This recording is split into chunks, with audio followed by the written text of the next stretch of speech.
totul și totul îmi pare puțin.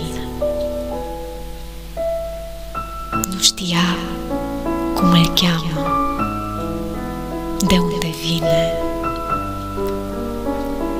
Nu-l întâlnise niciodată,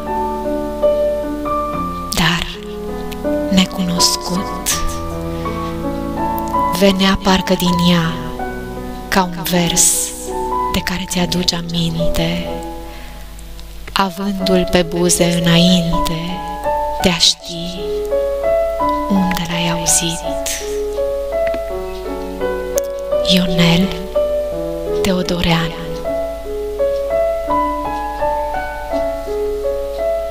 Dă-mi lângă tine un apus de soare,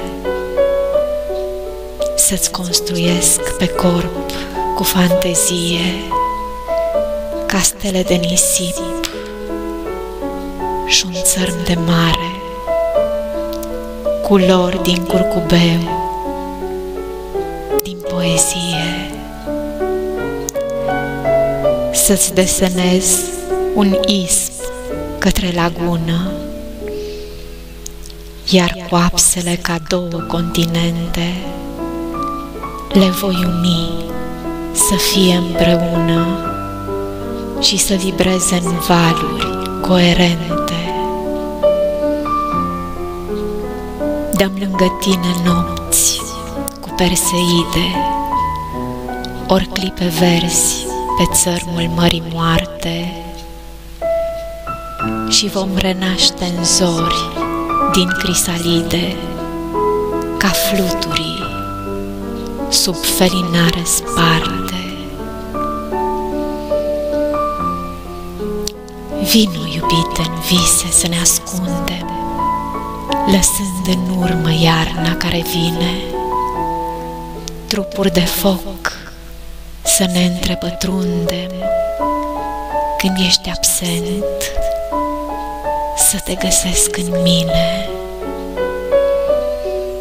Dă-mi lângă tine o poveste nouă,